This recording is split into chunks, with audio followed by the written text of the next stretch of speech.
त्याची शेरवडा सगळा हळद होता, चिरडे होते, हयतो चिरडे मेरे काही ते फिरत होते. मी आपला काका काही गेले तर म्हणता काकाकडे तरी गेलेला ठेवले नाही असते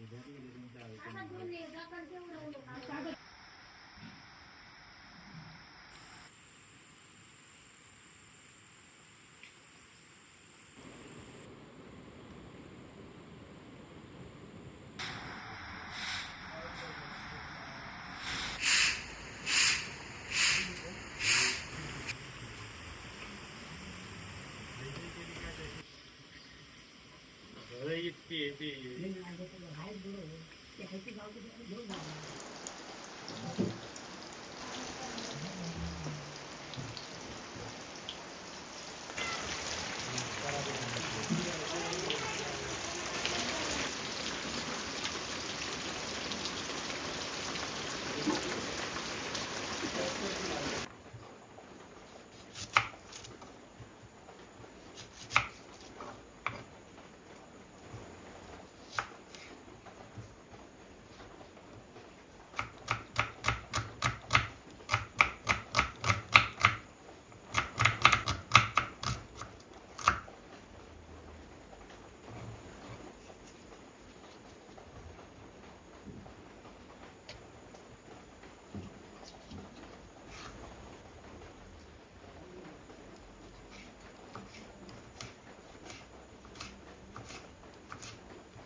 नमस्कार मित्रांनो, मी स्मितेश सुनील तांबे नानीच्या वाड्यातून तुमचं सहर्ष स्वागत करतो.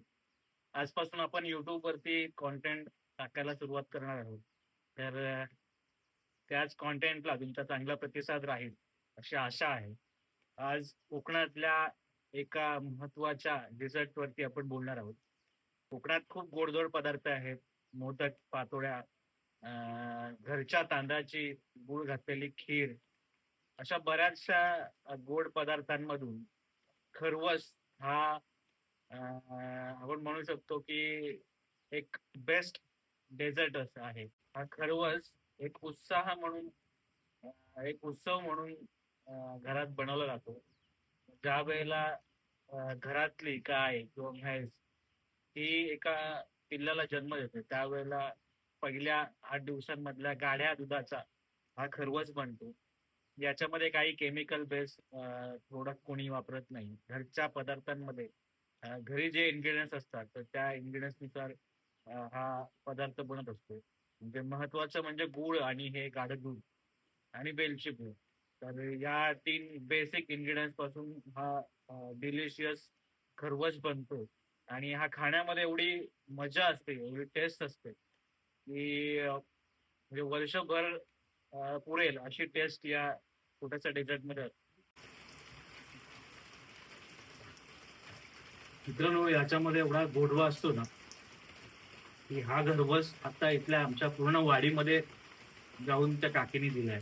म्हणजे तो पदार्थ बनवत असताना मला माझ्या पूर्ण आजूबाजूच्या लोकांना तो द्यायचा आहे. प्रत्येक घरामध्ये हा खरवस गेला पाहिजे.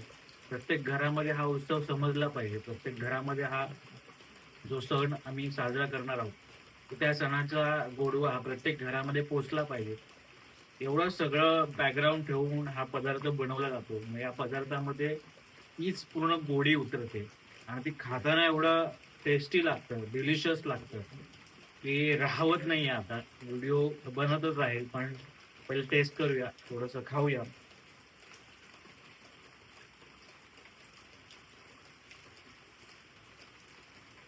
चीझी आहे, चीझी. त्यात गुळाचा गोडवा आहे, वेलची आहे आणि फ्रेश आहे सगळ्यात महत्वाचं. तर तुम्हाला कधीही असा चान्स मिळाला की तिथे तुम्हाला फ्रेश खरवस खायला मिळणार आहे, तर तो चान्स कधीही मिस करू नका. जशी गाय किंवा म्हैस पिल्लू देते, तर त्या दिवसांमध्ये तुम्हाला हा खरवस मिळणार म्हणजे मिळणार.